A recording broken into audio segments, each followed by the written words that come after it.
جہاں سے ایمان کی حفاظت ہوتی ہے. مدرسہ وہ جگہ ہے جہاں سے ایمان مضبوط ہوتا ہے. نماز کا طریقہ مدرسے سے ملتا ہے, روزے کا طریقہ مدرسے سے ملتا ہے, حج کیسے ادا کریں یہ مسائل جاننا ہے تو مدرسے سے ملیں گے, زکوٰۃ کتنے پرسنٹ دینا ہے یہ جاننا ہے تو مدرسے میں آنا پڑے گا. نماز روزے کے مسائل مدرسہ دیتا ہے. اور توجہ کے ساتھ, وقت میں گنجائش نہیں, بڑی تیزی کے ساتھ حضرات, آپ مدرسے کو کیا دیتے ہیں؟ آپ زکوٰۃ مدرسے کو دیتے ہیں, آپ عطیات مدرسے کو دیتے ہیں, آپ صدقات مدرسے کو دیتے ہیں, آپ مدرسے کو مال کا میل دیتے ہیں. لیکن بدلے میں مدرسہ آپ کو حافظ قرآن دیتا ہے, بدلے میں مدرسہ آپ کو قاری قرآن دیتا ہے, بدلے میں مدرسہ آپ کو خطیب دیتا ہے, بدلے میں مدرسہ آپ کو مسجد کا امام بنا کر کے دیتا ہے. اس لیے مدرسوں سے جڑیے, مدرسوں کے قریب ہو جائیے. ہم نے دیکھا ہے بڑے سے بڑے ارب پتی خرب پتی لوگوں کو جب ان کے مرنے کا وقت آتا ہے, چاکنی کا وقت آتا ہے, سانسیں تھمنے لگتی ہے, تو کہا جاتا ہے بلاؤ کسی حافظ قرآن کو, بلاؤ کسی عالم دین کو, بلاؤ کسی قاری قرآن کو.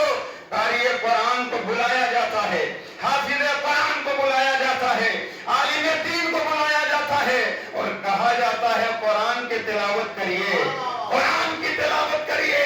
قرآن پڑھنے والا کبھی یاسین شریف کی تلاوت کرتا ہے, کبھی سورہ رحمان کی تلاوت کرتا ہے, کبھی سورۃ البقرہ شریف کی تلاوت کرتا ہے.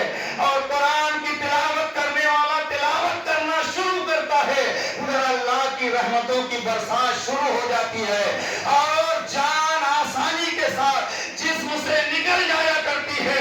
یہ احسان ہے مدرسے میں پڑھنے والوں کا, یہ احسان ہے مدرسے میں دین کی تعلیم حاصل کرنے والوں کا. خبردار کسی بھی عالم دین کو کمزور مت سمجھنا, خبردار کسی بھی مدرسے میں پڑھنے والے کو کم تر مت سمجھنا.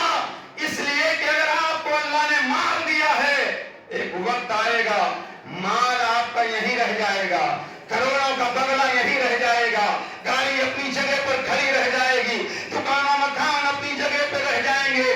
لیکن قرآن پڑھنے والا جب قبر میں جائے گا تو قرآن ساتھ میں لے کر کے جائے گا, علم دین ساتھ میں لے کر کے جائے گا, اور قرآن کی برکتوں سے اس کی قبر میں اندھیرا نہیں ہوگا بلکہ اس کی قبر میں اجالا ہوگا, اس کی قبر میں روشنی ہوگی. لیکن یاد رکھنا, قرآن پڑھنے والے دنیا میں بہت سارے لوگ ہیں. آج مدارس کی بھی کمی نہیں ہے, آج دارالعلوم کی بھی کمی نہیں ہے, جگہ جگہ پر دارالعلوم موجود ہیں, مدرسے موجود ہیں. مگر یاد رکھنا قرآن پڑھانے والے بہت سارے لوگ پڑھاتے ہیں, قرآن پڑھتے بھی ہیں, لیکن قرآن خود اعلان کرتا ہے یضل بہ کثیرا ویہدی بہ کثیرا.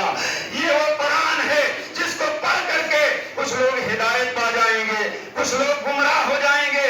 میں سوچنے لگا یا اللہ, قرآن میں تو گمراہی ہو نہیں سکتی, قرآن کا تو پارا پارا ہدایت ہے, قرآن کا تو صفحہ صفحہ ہدایت ہے, قرآن کا تو سطر سطر ہدایت ہے, قرآن کا اعراب اعراب ہدایت ہے. تو قرآن پڑھنے والا گمراہ کیسے ہوگا, قرآن پڑھنے والا گمراہ کیسے ہوگا؟ کان کھول کر کے سنیے, قرآن میں ہدایت ہی ہدایت ہے.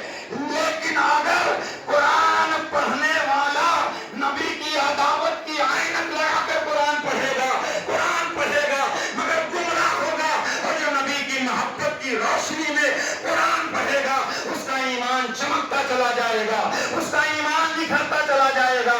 اور اگر کسی بد عقیدہ سے قرآن پڑھو گے, قرآن پڑھنے کے بعد بھی گمراہ ہو جاؤ گے. کسی عاشق رسول سے قرآن پڑھو گے, قرآن پڑھنے کے بعد آپ نبی کے وفادار ہو جاؤ گے.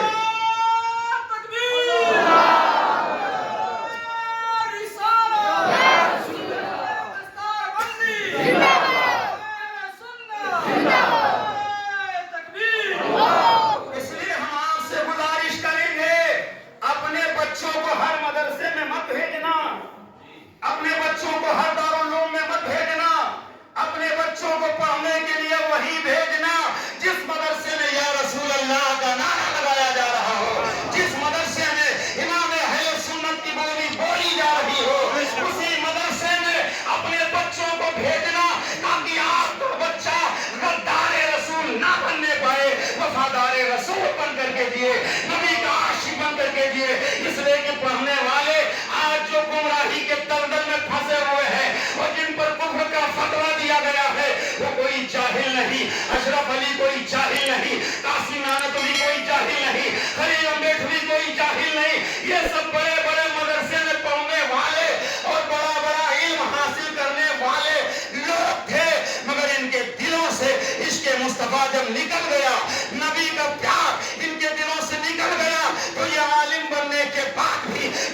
جیسی حرکت کرنے لگے. لیکن جو نبی کا وفادار, جو نبی کی محبت میں قرآن پڑھتا چلا گیا, علم دین حاصل کرتا چلا گیا, وہ اپنے زمانے کا کبھی صدر الافاضل بن کر کے چمکا, وہ اپنے زمانے کا کبھی امام اہل سنت بن کر کے چمکا, وہ اپنے زمانے کا کوئی مخدوم اشرف جہانگیر سمنانی بن کر کے چمکا. یاد رکھنا مسلمانوں, بچوں کو مدرسوں میں بھیجنے سے پہلے مدرسہ دیکھ لینا, دارالعلوم دیکھ لینا, اساتذہ دیکھ لینا, اور اگر پڑھانے والے نبی کے وفادار ہوں گے, مدرسہ سنیوں کا ہوگا, تو ایمان آپ کا بچے گا. اس لیے کہ جنت کسی بے ایمان کو نہیں ملے گی, جنت نبی کے عاشق کو, نبی کے وفادار کو, ایمان والوں کو ملے گی. بریلی کی چٹائی سے امام اہل سنت نے جب قلم اٹھایا تو یہی پیغام دیا, تجھ سے اور جنت سے کیا مطلب, وہاں بھی دور ہو, ہم رسول اللہ کے جنت رسول اللہ. سبحان اللہ, نعرہ تکبیر.